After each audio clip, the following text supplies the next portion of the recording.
봉도하신 말씀 마가복음 12장 13절에서 44절 말씀 중심에서 진실한 섬김이라는 제목으로 함께 말씀을 통해 은혜 나누기를 원합니다. 지난주에는 다윗의 주 예수님께서 다윗의 자손으로 오셨지만은 다윗은 그 자신의 자손 예수님을 향하여서 그리스도이시다 주라고 그렇게 고백했다라는 것이죠. 어쩌면은 그래서 하나님이 인간의 몸을 입고 오실 것에 대해서, 즉 성육신에 대해서 말씀해 주시고, 하나님이시지만 인간의 몸을 입고 오셔서 인간의 전체적인 인간으로, 전체적인 하나님으로 이 땅에서 우리를 위해서 대속의 사역을 감당하신 예수님에 대해서 우리가 함께 살펴보았습니다. 다윗의 주만이 아니라, 유대인의 주만이 아니라 모든 인류의 만민의 주가 되시는 우리 예수님, 우리의 구세주, 오직 그를 믿음으로 말미암아 유대인뿐만 아니라 이방인이나 헬라인이나 모든 사람들이 주로 삼고 구원받을 길을 허락하셨다라는 것을 살펴보았습니다. 계속되는 그런 말씀 가운데 진실한 섬김, 오늘은 지금 예수님께서 이제 다른 사람들의 질문을 받기보다 그들에게 가르칠 내용들을 그렇게 가르쳐 가시는 그런 모습을 보여주고 있으면서, 거기에도 서기관들도 있었겠지만은 외식하는 서기관들을 본받지 마라, 아주 정콕을 찌르는 그런 말씀처럼 과감하게 어쩌면은 거기에 와서 어쩌면은 서기관들의 본산지, 본부가 있는 곳이라 할 수 있는 예루살렘, 거기에 와가지고 이렇게 말씀을 가르칠 수 있다고 하는 것이 상당히 과감한 그런 행동이시다라고 볼 수가 있습니다. 하지만 예수님은 이제 그들에게, 제자들의 그것을 가르치시는 것을 볼 수가 있죠. 섬기되 외식적으로 섬겨서는 안 된다라고 하시면서 섬김의 하나의 실제적인 모델로서 한 가부의, 가난한 가부가 드리는 헌금하는 것을 실제로 보여주면서 그렇게 섬김의 모델을 제시해 주셨던 것을 볼 수 있습니다. 진실한 섬기란 제하에 먼저는 서기관들의 섬김이 어떠했던가, 왜 예수님께서 서기관들의 섬김을 그렇게 책망하셨는가를 살펴볼 때 자기들의 행위로 섬긴다, 한마디로 말할 수가 있습니다. 38절 이하에 보면 예수께서 가르치실 때에 이르시되 긴 옷을 입고 다니는 것과 시장에서 문안받는 것과 회당의 높은 자리와 잔치의 윗자리를 원하는 서기관들을 삼가라. 서기관들이라고 하면은 종교 지도자 전체를 가리킨다, 그렇게 말할 수 있습니다. 제사장들을 비롯한 서기관들, 어쩌면은 기득권을 가지고, 종교적인 기득권을 가지고 섬기고 있는 이들, 그래서라도 어쩌면 그들은 똑같은 유대인이랄지라도 남다른 율법에 대해서 자부심을 가지고 있는 사람들이고, 어쩌면 지식도 능통한 그런 사람들이었다라고 볼 수가 있고, 잘 아는 만큼 모든 것에 대해서도 그들은 남들을 가르치는 그런 위치에 있었던 사람들이다, 이렇게 볼 수가 있습니다. 외적으로 바라볼 때 많이 배웠고, 또 외적으로 바라볼 때 사람들에게 존경받을 만한 그런 사회적인 지위가 있었고, 그런 직분을 가지고 있었던 사람들, 대표적으로 서기관이다, 그렇게 본문은 말씀하고 있습니다. 예수님께서는 그 마음에 온갖 이기적인 욕구를 가지고 섬기는 대표적인 서기관들을 주님은 꼬집어서 말씀해 주십니다. 예수님이 말씀하셨던 것처럼 그들은 정말로 외식적으로 섬기는 자들이었고, 그들의 자기들의 난 이렇게 섬기고 있다라고 하는 것을 사람들에게 보여주는 그런 모습, 그리고 사람들이 알아주기를 바라는 그런 모습, 긴 옷을 입고 다니는 것과 긴 옷을 입었다, 어쩌면은 상당히 경건한 그런 모습을 보여주고 있죠. 술을 길게 단다거나, 요새 우리 젊은이들은 너무 옷이 짧아져 가지고 문제가 있는데, 그래도 우리 옛날 전통적으로 바라볼 때 한복이 땅에 끌 정도로 그렇게 입고 다니면은 상당히 참 경건하게 보인다, 엄숙하게 보인다, 이렇게 보이기도 하죠. 외적인 모습에서 어쩌면 그렇지 않나라고 볼 수가 있는데, 당대의 이러한 종교 지도자들도 어쩌면 땅에 끌리는 그런 옷을 입고 다니면서, 그래서 나는 이만큼 경건하고 엄숙하게 살아가고, 우리나라 문화로 볼 때 양반같이, 그래 자기는 양반이다라고 하며 그런 모습으로 외적인 어떤 복장에서부터 그들은 드러내 보였던 것을 볼 수가 있죠. 시장에서 다닐 때 사람들이 자기에게 인사해 주기를 바라고 굽신굽신해 주기를 바라면서 그런 사람들이 모이는 곳에 가가지고 그렇게 사람들에게 의시되는 그런 모습들이 있었다. 해당의 높은 자리와 잔치의 윗자리를 원하는 서기관들이다. 그렇게 말하고 있습니다.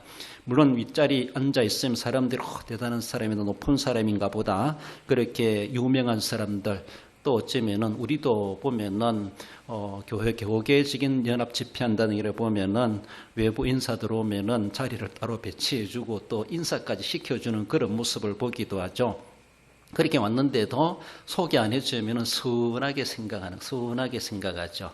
우리 사람들은 다 그런 욕구가 다 있는 것 같아요. 자신의 지위에 대해서, 사회적인 명예에 대해서 사람들이 알아주길 바라고, 내가 그래도 이 주변에서 이런 사람인데 그래도 난 사람처럼 자기 스스로가 인정되어지고, 정말 저 뒤에 앉아가지고 움켜를 앉아가지고 그런 모습이 아니라 특별한 자리에 와서 앉아가지고 이름 써붙여놓고 이런 사람이 왔다 또 대놓고 소개하기도 하는 것을 보기도 하죠.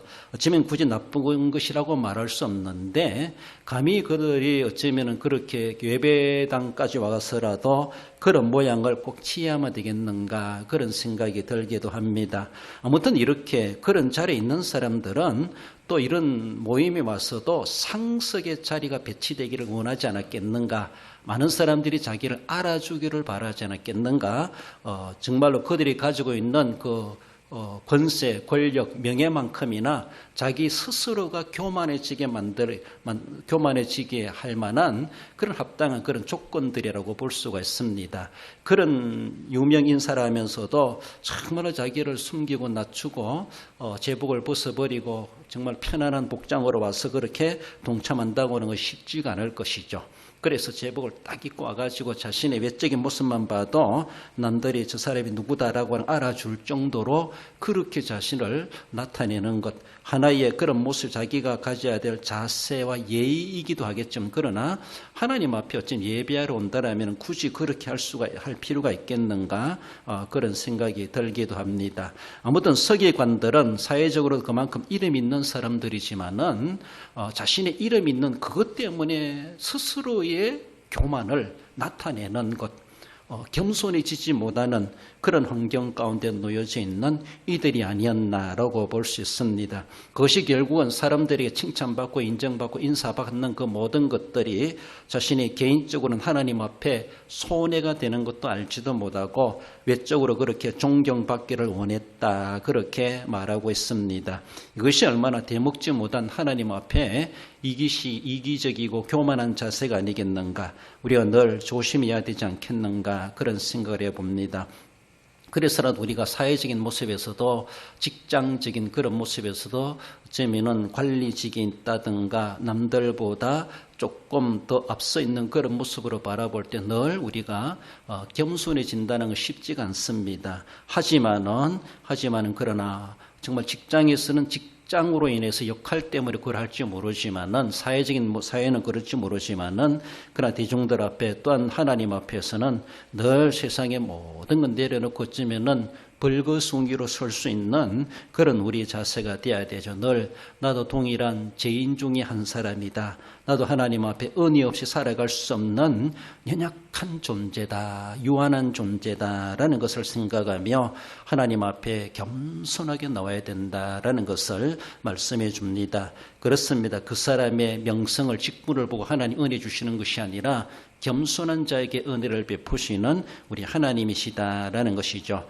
아무리 예배한다 할지라도 내가 예배한다고 하는 예배 받으시는 것이 아니라 예배 받을 자의 예배를 하나님은 가려서 받으신다라고 생각할 때, 우리가 오늘 본문에 나오는 서기관들처럼 서기관이기 때문에 이런 행동해야만 하는 것처럼 그렇게 하는 것이 결코 하나님 앞에는 옳지 못한 모습임을 볼 수가 있습니다.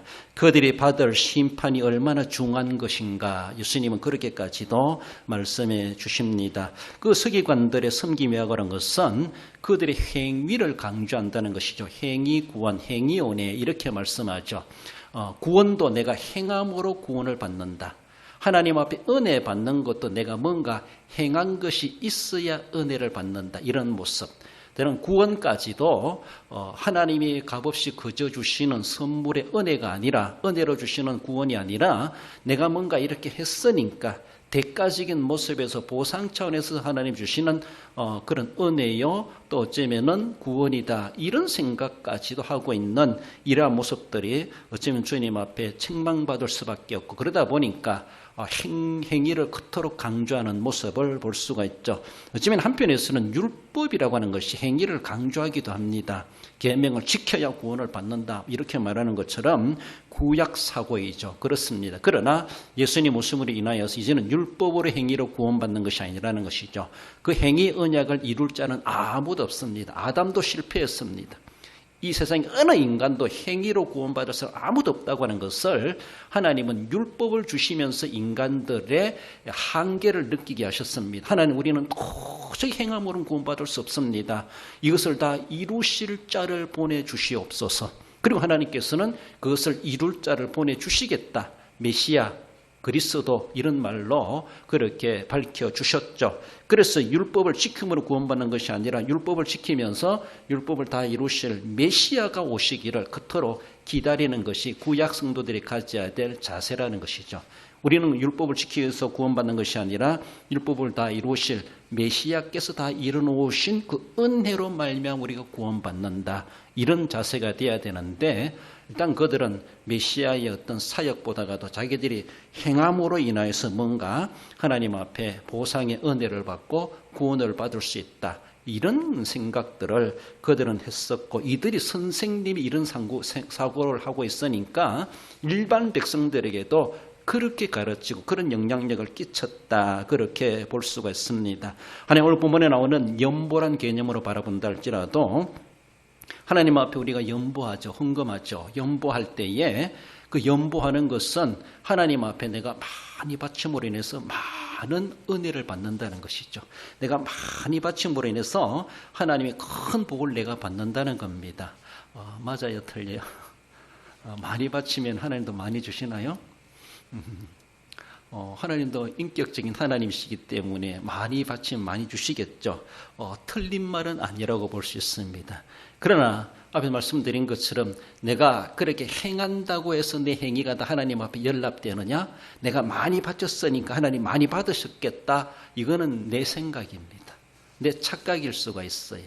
내가 바친 것 중에 하나님은 요건 받고 요건 못 받겠다 하실 수가 있어요. 우리는 내가 그렇게 바쳤으니까 무조건 하나님이 다 받으셨겠지, 내가 많이 바쳤으니까 많이 바친 거 다 받으셨겠지, 내가 남들보다 더 많이 바쳤으니까 남들보다 더 많이 내게 주시겠지, 이런 계산적인 것, 이게 바로 서기관들의 생각이었다는 것이죠. 이게 서기관들의 행위신앙, 행위언약, 은혜, 행위구원, 이런 모습적으로 나타나고, 그래서 가난한 사람들은 자기를 따라올 수가 없다는 것이죠. 나는 그들보다 많이 바친다는 것이죠.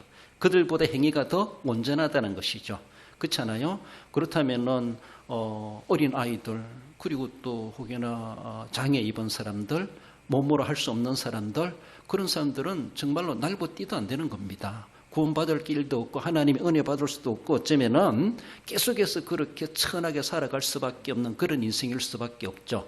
사람의 행위를 무엇으로 기준을 삼는다면은 그렇다는 것이죠. 얼마나 불공평한 것입니까? 그러나 하나님께서는 행위를 우리가 무시하지 않지만, 그러나 하나님께서는 그 행위 이전에 우리 가지고 있는 마음 자세부터 그것을 주님은 아주 행위만큼이나 소중하게 여기신다라는 것을 생각해야 되죠. 내가 많이 바치는 것, 이것이 우선순위가 아니라 그 많이 바치고 적게 바치고 양에 중요한 것이 아니라 그 준비된 하나님 앞에 연보가 어떤 마음으로 드려지는가, 그 준비된 연보가 어떻게 준비되었는가, 어쩌면 이전에 그 과정까지도 주님은 다 내다보신다는 것이죠. 그렇잖아요?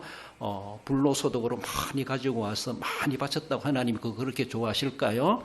어쩌면 부정한 물질을 수입으로 삼아가지고 부당 이익을 가지고 그걸 가지고 하나님 앞에 나 이렇게 11조 드립니다라고 해본들 하나님은 그거 별로 기뻐하지 않으실 예물일 수도 있다라는 것을 생각해야 되는데, 아무튼 그들은 예수님이 외식하는 자들, 외적으로 드러나는 것이죠. 내면은 무시해버리고 외적으로 이만큼 양이 많으니까, 이렇게 행동을 하니까 나는 이렇게 경건하니까, 난 이렇게 엄숙하니까, 이렇게 양반처럼 근엄하게 사니까, 그렇게 금식도 하고 기도도 하고 철야도 하고 하니까 남들보다 나는 믿음이 좋다, 스스로 자부하는 그런 모습들 볼 수가 있죠. 나는 남들보다 오래 믿었으니까, 나는 남들보다 기도도 오래 하니까, 그 여러 가지로 정말로 그렇게 할 수도 있어야 되겠지만은 그것이 다가 아니라는 것을 생각해야 되는데, 서기관들은 그렇게 외적으로 드러나는 그것을 아주 우선순위로 생각하며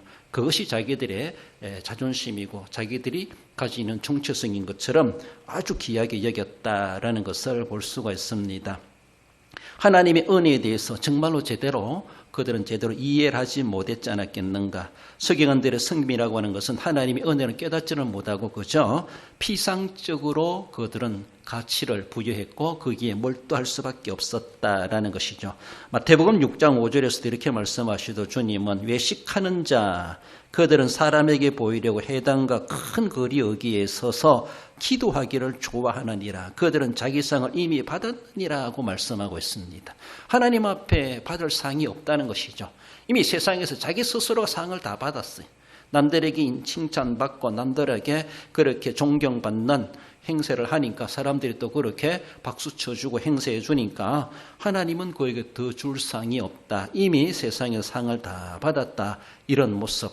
세상의 상 다 받고 죽으면은 그 상도 다 끝나는 겁니다.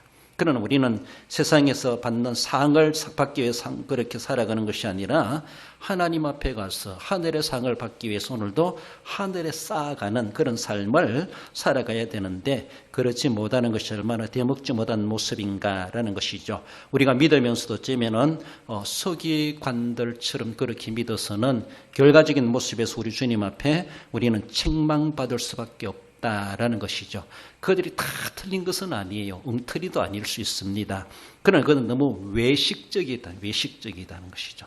그들만큼이나 정말로 율법적으로 경건하게 사는 사람이 어디 있겠습니까? 그들만큼이나 율법을 지켜가며 살아가려고 하는 사람이 얼마나 많겠습니까? 안식일에 대해서 엄한 규율을 가지고 안식일을 철저하게 지키려고 했던 그런 모습은 우리 그 정신은 본받아 가야 되죠.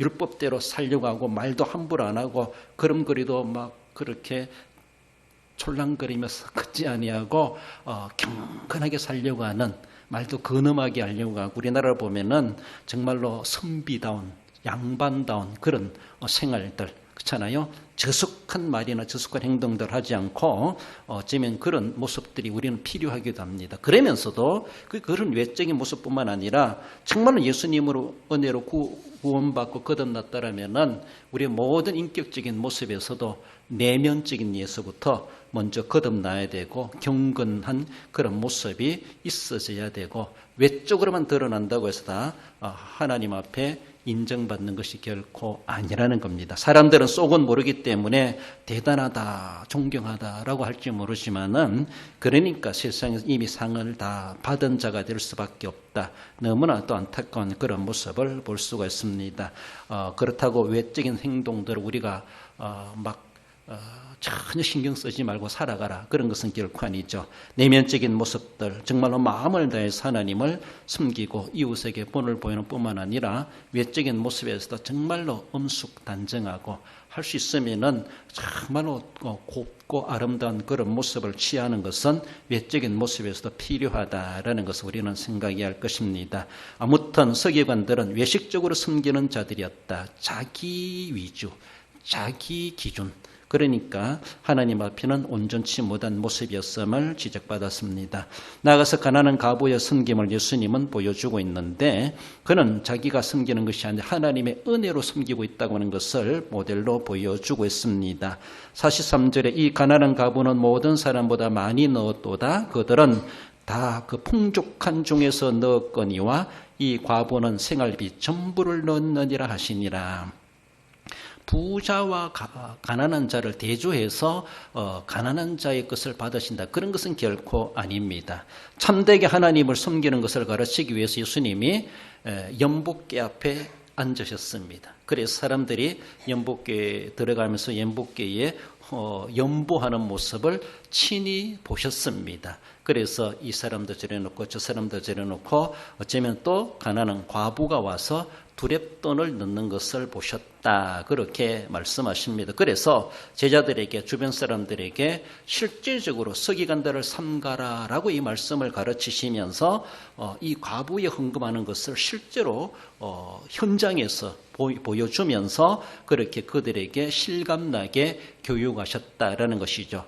그때 이 가난한 과부는 헌금함에 모든 사람보다 많이 넣었도다. 예수님이 그 가난한 과부가 헌금하는 모습을 보면서 그렇게 예수님이 평가해 주셨습니다. 다른 사람들 그들은 풍족한 중에 넣었거니 이 과부는 가진 것, 가난한 중에서 자기 가지고 있는 것 어쩌면은 두렙돈밖에 없었다. 이것을 전부를 넣었다. 그렇게 예수님은 말씀하고 있습니다. 이 렙돈이라고 하는 이 화폐 단위는 유대 화폐 중 가장 작은 화폐 단위다. 그렇게 말하고 있습니다. 그래서 어쩌면은 한 렙돈, 두 렙돈 이것은 동전 두 개라고 볼 수가 있는데 어쩌면 로마의 화폐 단위 1데나리온을 하루 품삯이다. 그렇게 보면 하루 품삯. 그래서 2데나리온이니까 이제 1데나리온은 저희 그림에도 나오지만요. 아니 1데나리온이 우리 오늘날 품삯을 제가 계산해 봤어요. 만약에 하루 일당을 10만 원으로 본다면은 10만 원으로 본다면은 1렙돈이 781원입니다. 두 렙돈이니까 약 1,500원이 되는 거예요. 하루 품삯이 만약에 10만 원이라면 1데나리온은 하루 품삯 정도로 당대 노동자의 하루 품삯을 1데나리온으로 그렇게 계산했습니다. 그래서 거기에 비하여서 렙돈이란 단위는 그래서 어쩌면은 두 렙돈이니까 781 그래서 약 1,500원 정도가 된다. 그렇게 볼 수가 있습니다. 1,500원 정도 크다면 크고 많다면 많은데 그래서 또 마가는 이 마가서의 독자들인 로마 사람들이기 때문에 한 고드란트 42절에 한 고드란트를 넣는지라 이렇게 하며 또 로마 화폐 단위로 두 렙돈이란 돈의 양이 얼마인가 그렇게 로마 사람들의 알아듣기 좋도록 그렇게 로마 화폐 단위로 다시 덧붙여서 말해주는 것을 볼 수가 있죠. 우리나라 기자들도 외국에 가가지고 뭐 이 나라의 물가가 어떻다 뭐 하면서 우리 한국 돈들 얼마입니다. 이런 거 우리가 듣기가 이해가 되죠. 그렇잖아요. 그것이 뭐 몇 달러다 하다 해도 우리는 계산하기 복잡합니다. 그러니까 기자가 애시당초 여기서 물가가 뭐 올라갔다 내려갔다 차이가 났다 그러면 우리나라 돈들은 이 정도다라고 그렇구나 비싸구나 싸구나 많이 떨어졌구나 많이 올라갔구나 이런 것이 감이 잡히죠. 그러니까 마가도 한 고드란트를 넣는지라라고 하며 독자들이 알아들을 수 있는 그런 말로 다시 해석해 주는 것을 볼 수가 있죠. 아무튼 두 렙돈이라는 것은 하루에 품삯이 10만 원이라면 약 1,500원 정도를 그렇게 넣었다라고 생각하시면 되고 하루 품삯이 20만 원이라면은 이 여인은 3,000원 정도를 연보를 했다. 이 정도 그렇게 생각하면 됩니다. 그만큼 아주 가난한 사람이었고 가진 것도 그렇게 1,000원 단위 정도 가지고 있는 품속에 가지고 있는 그렇게 돈이었다. 그렇게 말하고 있습니다. 한마디로 다른 사람들의 연보 넣는 거에 비교해 볼 때에 초라하기 짝이 없는 그런 모습임을 볼 수가 있죠. 옛날 저도 초등학교 다닐 때 10원, 20원을 주일학교가 헌금을 했어요. 생일 헌금할 때는 100원짜리 하게 됐어요. 그래서 10원, 20원 하는 것도 얼마나 귀한 건지 몰라요. 그 당시는 10판 이런 것도 있었죠.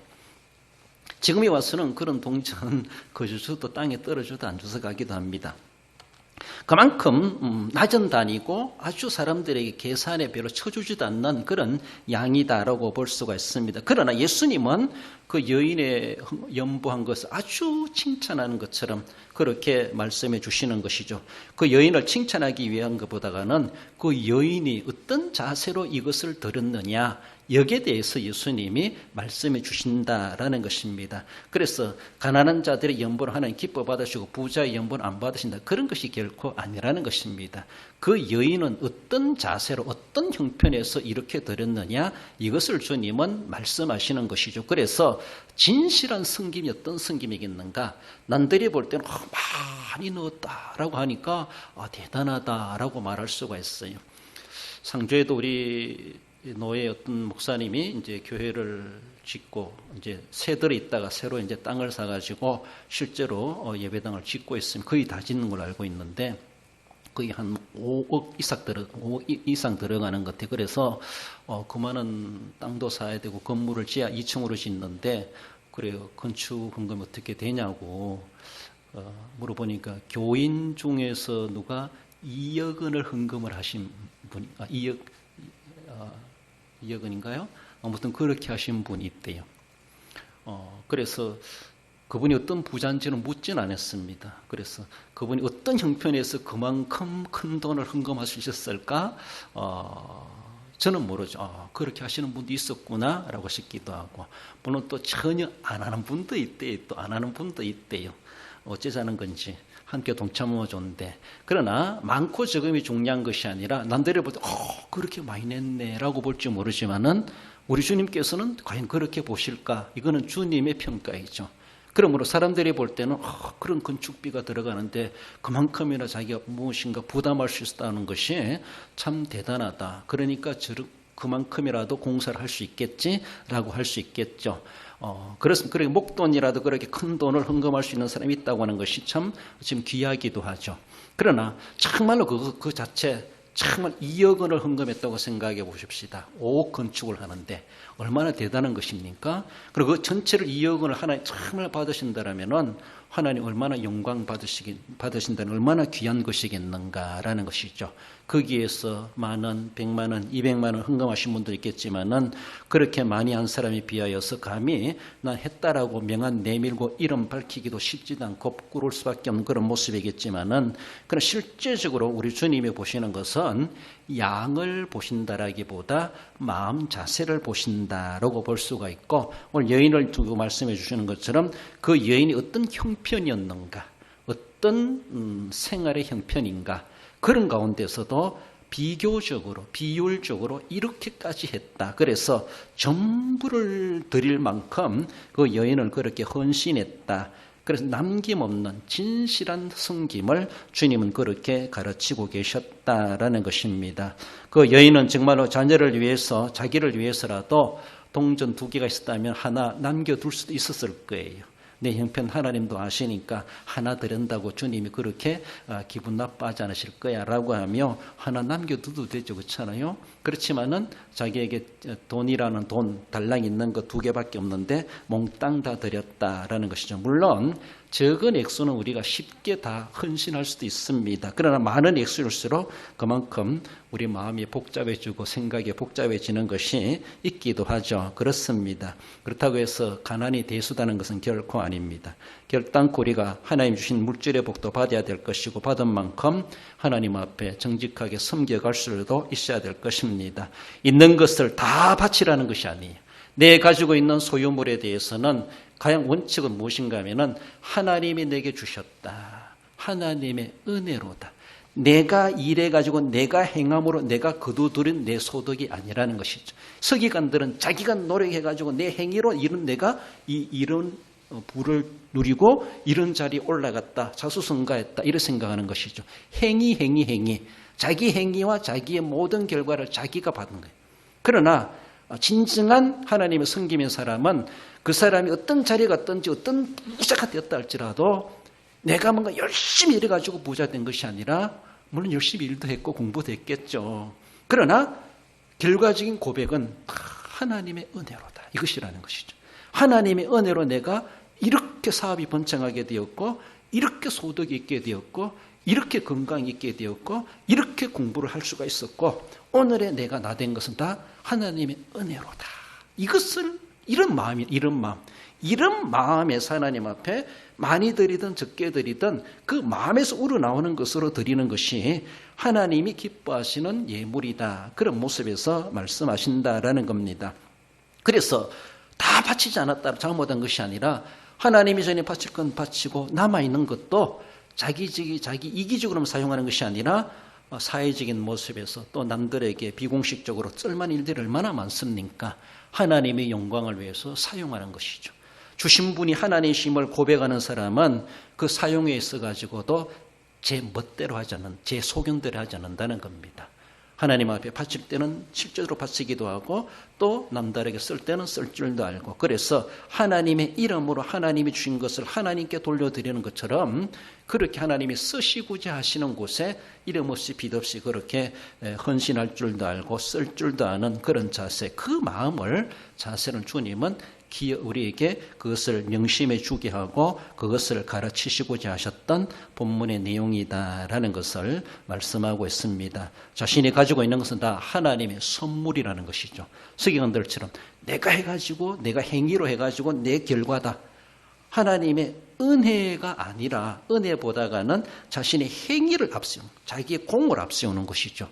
그러니까 내가 이렇게 또 많이 바쳤으니까 하나님도 반드시 내게 그런 복을 주시겠지. 얼마나 착각 속에 살아가는지 몰라요. 그러니까 어떤 모습에서든지 내가 하나님 앞에 드리는 것이, 하나님은 먼저 중심을 보신다. 그 자세를 보신다라는 것을 명심하고 예배를 드리든 기도를 하든 헌금을 하든 또 몸으로 봉사하든 모든 것에 대해서 다 하나님이 주인이십니다. 하나님의 것입니다.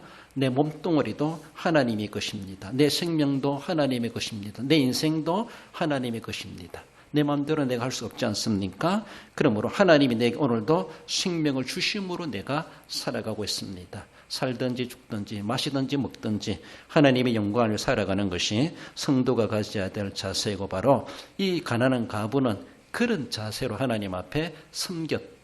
이것을 도리어 주님은 진실된 섬김이었다라는 것으로도 말씀해 주십니다. 어떤 분은 그렇게 말해요. 이 서기관들의 섬김과 가난한 과부의 섬김을 이렇게 말하는, 읽어봅시다. 그 차이는 많은 사람은 지갑으로 바쳤지만 그녀는 마음으로 바쳤고, 많은 사람들은 습관을 쫓아드렸지만 그녀는 사랑으로 드렸습니다. 얼마나 좋은 말인지 몰라요. 어떤 목사는 이렇게 말을 지어놨더라고요. 그래서 많은 사람들은 지갑으로 바쳤지만 그녀는 마음으로 바쳤고, 많은 사람들은 습관을 쫓아드렸지만은 그녀는 사랑으로 드렸다.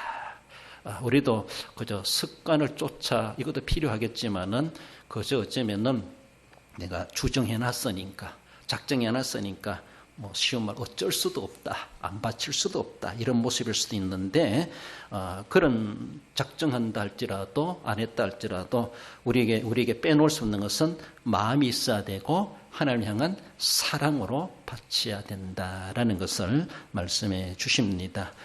그렇습니다. 이 여인이 모든 것을 드렸다라고 하는 것은요, 예수님이 그게 또 숨겨진 진리가 뭔가 하면은 앞으로 내가 너희들을 위해서 모든 것을 내놓을 거야, 이것을 말씀합니다. 예수님의 전적인 헌신, 예수님이 물과 피 남김없이 다 우리를 위해서 쏟아부어 주실 것에 대해서 이 가난한 과부, 그 가지고 있는 여인은 전부를 드렸느니라. 이것을 결국은 예수님은 내가 앞으로 그렇게 할 거야 라고 하는 것에 대해서 그것을 우리 하나님은 기쁘게 받으신다, 그것을 말씀하십니다. 우리 하나님께서도 독생자를 주시기까지 다 내어주셨습니다. 예수님께서도 우리를 위해서 십자가 지시고 물과 피 남김없이 다 쏟아부으셔도 우리에게 표현하는 것처럼 목숨까지 죽음의 무덤에 내려가시기까지 다 내어주셨다라면은 우리가 주님 앞에 섬김이 있어가지고 무엇을 뒤로 빼놀리기 뭐 있겠습니까? 숨겨둘 거 뭐 있겠습니까? 우리 아버지 하나님께서, 예수님께서, 오늘도 성령님께서 우리에게 베푸신 사랑을 생각할 때 나도 주님 앞에 받은 그대로를 다 드립니다. 그런 자세로 진실한 섬김으로 주님 앞에 일납되는 우리의 삶이 되어야 할 것입니다. 결론적으로 읽어봅시다. 남에게 보이며 세상에서 칭찬받기 위한 섬김이 헛됨을 알고 가난한 과부의 드림과 전부를 내어주신 예수님의 사랑을 생각하며 마음과 사랑으로 섬기기를 다하는 성도가 됩니다. 그렇습니다. 정말로 주님 앞에 아낌없이 거짓됨이 없이 정직한 심령으로 마음과 사랑으로 섬기기를 다하셨어. 우리 하나님 앞에 기꺼이 연락되고 하늘의 상급을 소망하기 합당한 우리 모든 성도 여러분들 되시기를 주님의 이름으로 축원드립니다.